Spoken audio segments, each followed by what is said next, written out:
Assalamualaikum warahmatullahi wabarakatuh. Ketemu lagi di channel YouTube Wahyudi Med dengan saya sendiri Ahmad Wahyudi. Pada video kali ini kita akan belajar dan membahas tentang penggunaan teorema Pitagoras, yaitu subbab yang kedua pada bab teorema Pitagoras, melanjutkan video sebelumnya. Nah,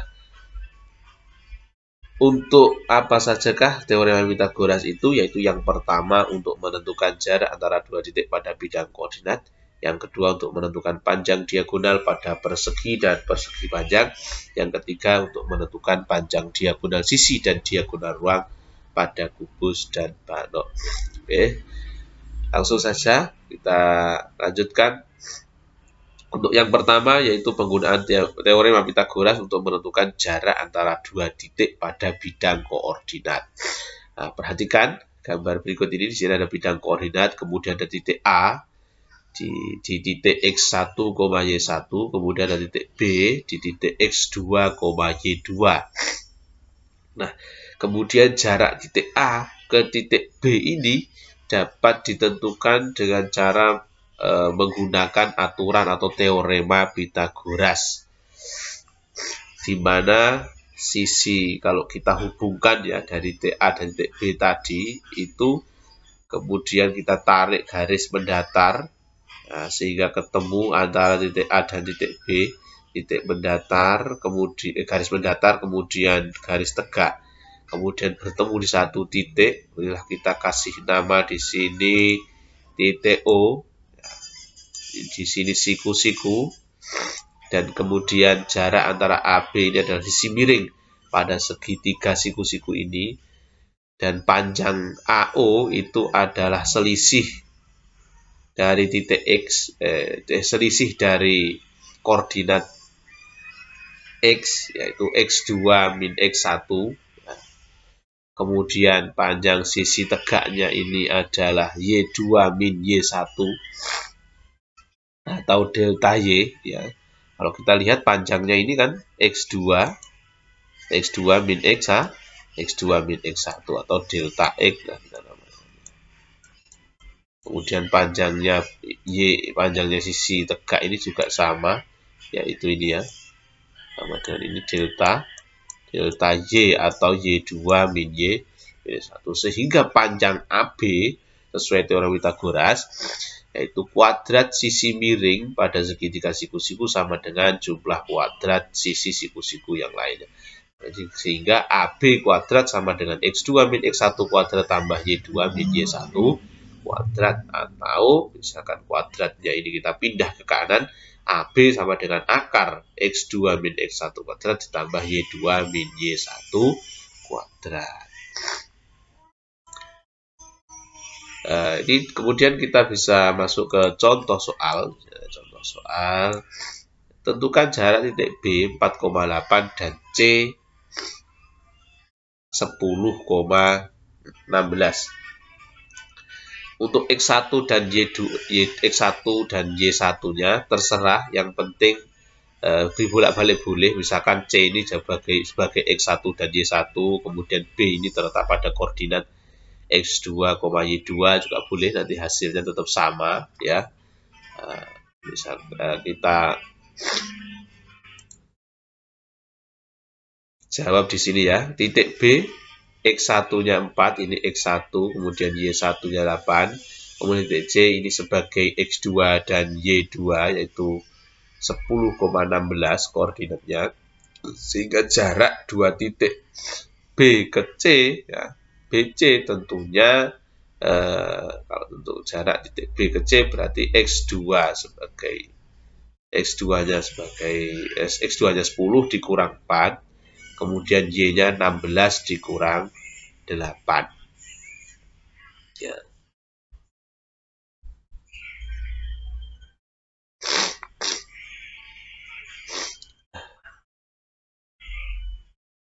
Sehingga hasilnya tinggal kita masukkan ke rumus saja ya. 10 dikurang 4, 6 kuadrat, kemudian 16 dikurang 8 kuadrat. Kita hitung akar 36 tambah 64, itu akar 100, berarti panjang atau jarak titik B ke C adalah akar 10, akar 100 yaitu 10.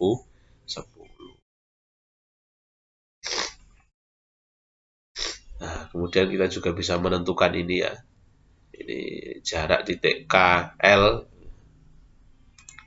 Bisa mencoba sendiri misalnya jarak KL. KL akar misalnya X1 nya X1 sama X1 nya bukan K, misalkan ini yang X1, ini X1, ini Y1 gitu ya, ini X2, ini Y2, berarti kan 6 dikurang 1, 6 dikurang 1 kuadrat ditambah negatif 4 dikurang 8 ya.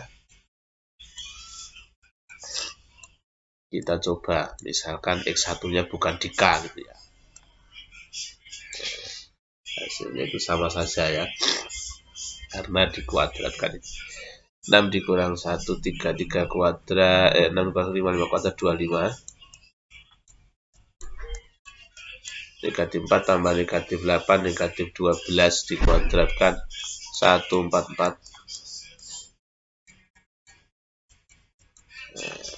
akar 169 itu 13. Nah, misalkan mau dibalik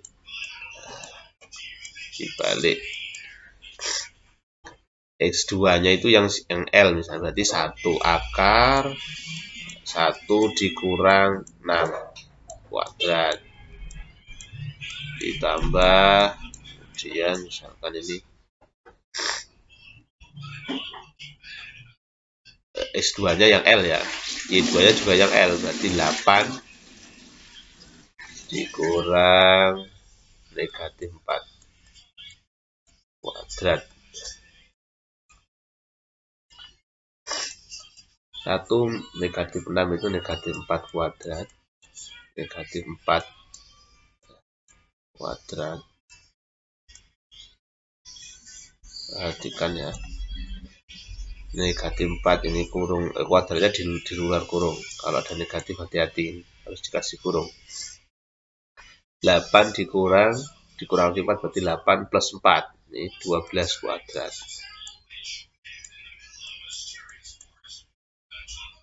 Sorry 1 negatif 6 berarti negatif 5. Negatif 5 kuadrat berarti 25 ditambah 144, 25 sama ya hasilnya, akar 169 yaitu 13. Kemudian kita lanjutkan ke poin yang kedua dari penggunaan teorema Pythagoras, yaitu untuk menentukan panjang diagonal pada persegi dan persegi panjang. Nah, perhatikan gambar berikut ini. Di sini ada sebuah persegi dengan sisi S, kemudian kita akan menentukan panjang diagonalnya yaitu D, panjang diagonal ini. Kalau kita lihat di sini bahwa ketika kita tarik di panjang diagonal pada sebuah persegi itu, maka dia akan membentuk segitiga siku-siku, sehingga untuk menentukan panjang diagonal ini otomatis adalah, kalau kita menggunakan teori Pythagoras ya, kuadrat sisi miring sama dengan jumlah kuadrat kedua sisi siku-sikunya. Otomatis D-nya ini, D kuadrat itu sama dengan S kuadrat tambah S kuadrat, sehingga D saja itu sama dengan akar S kuadrat tambah S kuadrat, atau sama dengan akar 2S kuadrat, karena sama S kuadrat tambah S kuadrat kan 2S kuadrat, sehingga S kuadrat kalau diakar jadinya S, untuk 2-nya tidak bisa diakar, tetap di dalam akar, sehingga D itu sama dengan D atau panjang diagonal pada persegi itu sama dengan S akar 2. Itu ya. S akar 2. S itu adalah panjang sisi. Jadi nanti ketika ada persegi dengan sisi 4 cm, berapa diagonalnya? Berarti 4 akar 2, langsung menggunakan rumus ini. Karena S akar 2 jawabannya, nggak perlu dihitung harus 4 kuadrat ditambah 4 kuadrat, langsung saja menggunakan aturan ini yang sudah disederhanakan dengan adanya teorema Pythagoras ya. Sehingga rumusnya sudah bisa diturunkan, maka jawabannya panjang diagonal pada persegi itu adalah S akar 2, tinggal lihat berapa panjang sisinya. Panjang sisinya 10, berarti panjang diagonalnya 10 akar 2. Panjang sisinya 15, berarti diagonalnya adalah 15 akar 2 gitu.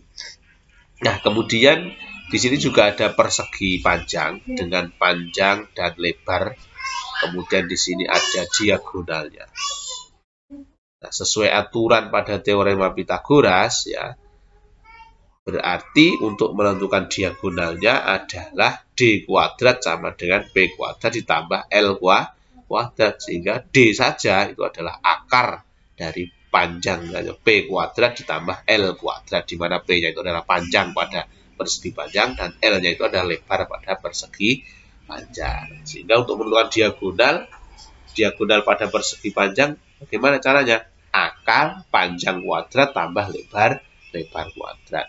Misalkan sudah diketahui diagonal untuk menentukan panjangnya, nah dari rumus ini bisa kita turunkan sesuai aturan teorema Pythagoras itu ya. Sehingga di sini kalau misalkan mencari P itu ya akar sisi miring kuadrat atau D-nya diagonalnya dikurangi dengan L kuadrat. Kalau mencari L lebarnya berarti ya akar, misalkan diketahui diagonalnya ya, nanti diagonal kuadrat dikurang P kuadrat. Jadi kalau kita turunkan rumus dari rumus yang satu ini, jangan muncul dua rumus ini. Itu untuk lebih jelasnya kita bisa mengerjakan ini, ada contoh soal. Contoh soal.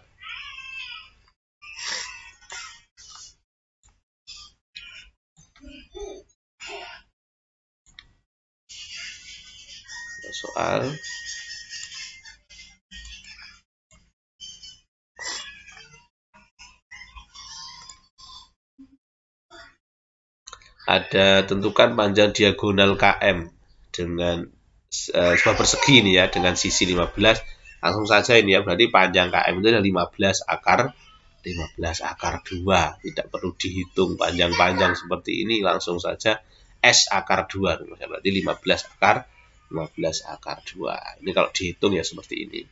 Kalau dengan langsung menggunakan rumus yang sudah kita sederhanakan tadi berdasarkan aturan pernyataan teori Pythagoras, bisa langsung kita jawab 15 akar 2, yaitu S akar 2. Nah, kemudian kalau menentukan panjang diagonal pada persegi panjang, ya kita tinggal menggunakan rumus tadi, yaitu D-nya itu adalah D kuadrat sama dengan, atau AC ya, AC kuadrat itu sama dengan akar panjang kuadrat tambah lebar kuadrat, jadi 16 kuadrat ditambah 12 kuadrat. Karena ini masuk ke dalam aturan triple Pythagoras 3, 4, 5 ya. Ini 3 kali 4 12, 4 kali 4 16, 5 kali 4. Tentunya panjang AC ini adalah 5 kali 4. Ini ya. Ini kan kelipatan dari ini termasuk dalam tipe triple Pythagoras 345, kelipatan dari 345. Sehingga panjang AC itu adalah 20. Langsung menggunakan ini juga boleh. Kalau mau dihitung juga tidak apa-apa, ini sih bisa dicek sendiri, ini hasilnya nanti pasti akar 400 ya, akar 400. Oke, itu penggunaan teorema Pythagoras yang kedua. Kemudian yang terakhir, yang ketiga, penggunaan teorema Pythagoras untuk menentukan panjang diagonal sisi dan diagonal ruang pada kubus dan balok. Tadi kan di sini ada sebuah bangun ruang kubus ya. Ini pertama kubus dulu. Kemudian tentunya kita tahu bahwa sisi semua kubus itu adalah sama semua, yaitu di sini disimbolkan S. Kemudian bagaimana untuk menentukan panjang sisinya? Panjang sisinya AF, DB, BG, ini diagonal sisi ya. Nah, panjang diagonal sisi sama dengan panjang diagonal persegi karena semua sisi pada bidang atau pada bangun ruang kubus itu adalah persegi, sehingga panjang diagonal sisi sama dengan menentukan panjang diagonal pada persegi, yaitu BD sama dengan S akar 2. BD atau BD di sini sebagai perwakilan dari diagonal sisi yaitu BD. BD, BG, HC, ya, AC, EB, AF. Nah, panjang diagonal sisinya adalah S akar 2 karena bentuknya persegi. Nah, kemudian bagaimana untuk menentukan panjang diagonal ruangnya? Panjang diagonal ruangnya yaitu misalkan kita ambil HB di sini atau BH. Akar dari rumus ini kita bisa kita lihat karena siku-siku di D ya, berarti HB atau BH sama dengan akar BD kuadrat ditambah HD kuadrat atau DH kuadrat. Nah, BD tadi 2S BD tadi kan S akar 2. S akar 2 ini kalau dikuadratkan menjadi 2S kuadrat. BD kuadrat, BD saja kan S akar 2. Ini kalau dikuadratkan, misalkan dikuadratkan itu ya. Ini kan BD kuadrat. Dikuadratkan menjadi akar 2 dikuadratkan kan akar 2 kali akar 2 akar 4 berarti kan 2.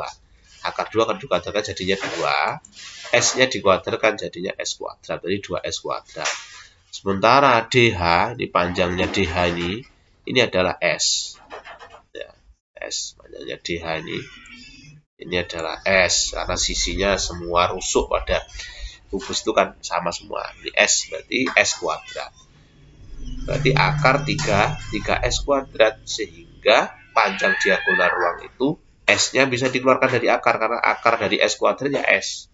Akar 3 tidak bisa. Berarti panjang diagonal ruang itu adalah S akar 3. Itu. Nah, kemudian di sini ada balok ya. Balok.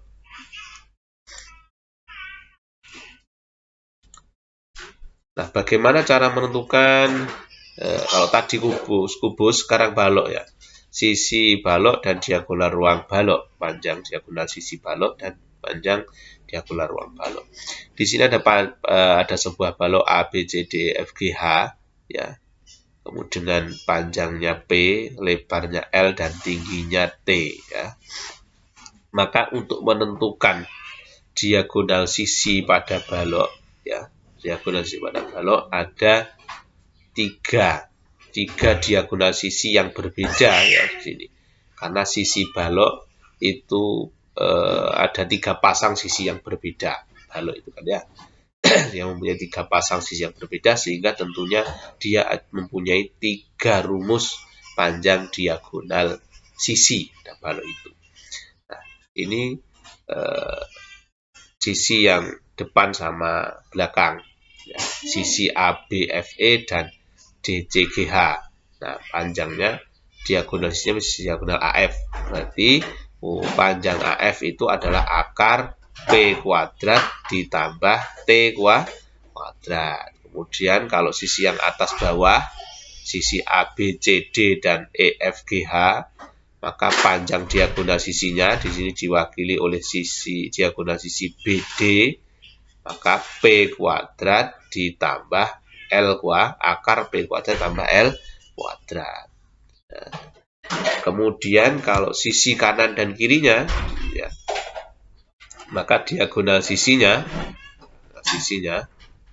ini ya, diagonal sisinya ini, diagonal sisinya itu adalah L kuadrat ditambah T kuadrat. Jadi ada 3 diagonal sisi. Ini satu tadi yang pertama, depan belakang, kemudian ini atas bawah, diagonal sisi atas bawah, ini diagonal sisi kanan kiri ya, ada 3 sisi. Nah, kemudian menentukan diagonal ruang. Kalau diagonal ruangnya cuma satu formula saja, karena dia hanya memiliki diagonal ruang yang sama. Ya, diagonal ruangnya ini sama saja. H, B, F, D, E, C, G, A. Nah, diagonal 4 diagonal ruang ini sama pada balok. Ya, itu bedanya dengan kubus tadi. Kalau kubus tadi panjang diagonal sisi maupun diagonal ruang rumusnya cuma satu. Kalau pada balok panjang diagonal sisinya itu ada 3 karena sisinya berbeda. Kemudian kalau panjang diagonal ruang juga satu. Nah, dari sini kita bisa menentukan panjang diagonalnya diwakili oleh HB atau BH ini ya.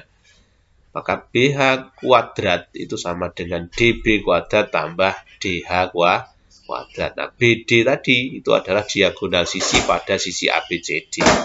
Dan tinggal kita masukkan saja. Nah, berarti BH sama dengan akar BD kuadrat ditambah DH kuadrat. BD kuadrat itu adalah P kuadrat tambah L kuadrat. DH kuadrat itu T. Nah, DH itu sama dengan T ini ya. Sehingga panjang diagonal ruang pada balok itu adalah P akar P kuadrat ditambah L kuadrat ditambah T kuadrat. Itu ya. Oke, untuk lebih jelasnya kita bisa masuk ke contoh soal. Di sini ada perhatikan gambar balok.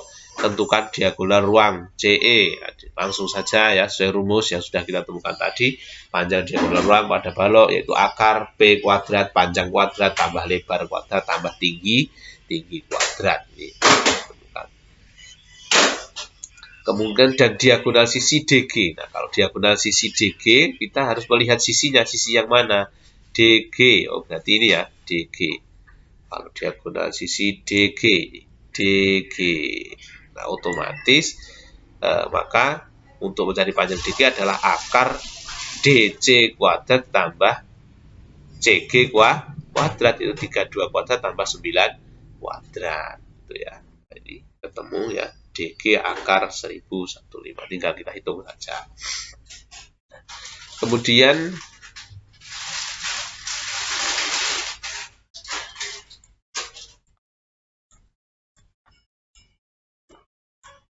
kita bisa masuk ke contoh soal yang lain. Nah, di sini ada balok juga di sini ya. Ada balok tadi di atas tadi contohnya balok, di sini juga ada balok lagi. Perhatikan skema yang berikut, tentukan diagonal ruang. Nah, gampang nih kalau diagonal ruang ya. Sama sebenarnya semua juga mudah, tinggal kita lihat saja mana yang disuruh menentukan diagonal sisi atau diagonal ruang. Kalau diagonal ruang rumusnya cuma satu, itu saja yang lebih mudah itu. Kalau diagonal sisi itu tinggal kita lihat sisi yang mana. Kalau diagonal ruang maka CE itu langsung kita bisa menggunakan rumus tadi itu. CE sama dengan akar panjang kuadrat ditambah lebar kuadrat ditambah tinggi kuadrat. Hingga 120 kuadrat ya ditambah tambah lebar 90 kuadrat ditambah 80 kuadrat ya. Tapi saya di sini memiliki rumus yang lebih cepat ya. Kita cari AC dulu dari gambar di sini ya. Nah, ada rumus yang cepat, ada cara yang lebih cepat menentukan panjang EC menggunakan aturan triple Pythagoras yang sudah kita pelajari pada pembahasan materi sebelumnya. Ya. Ini kan 120 dan 90. Ini ikut aturan triple Pythagoras tipe 1 yaitu 3 4 5 ya. 90 itu 3 kali 30, 120 itu 4 kali 30 juga. Tentunya AC ini adalah 5 kali 30 juga, berarti AC adalah 150. Kemudian pada segitiga EAC ya, untuk menentukan panjang EC ini EA ini kan 80 kuadrat. Nah, tentunya EC bisa kita cari. Ini mengikuti aturan triple Pythagoras. 8, 15, 17. 8, 15, 17. Sehingga panjangnya EC itu adalah, karena sama-sama dikalikan 10 ya, 170. 170. 225, 125, ini kalau 8 kuadrat 125 tambah 225 ditambah 64 ya. 289 itu kalau di akar jadinya 17. Nah, di sini pasti jawabannya adalah mengikuti aturan triple Pythagoras ini. 8, 15, 17. Yang miring berarti 170. Itu kalau mau dikerjakan dengan cara ini juga boleh ya. Nanti hasilnya pasti sama. Demikian yang bisa kita pelajari pada video kali ini. Semoga bermanfaat. Kita akhiri. Assalamualaikum warahmatullahi wabarakatuh.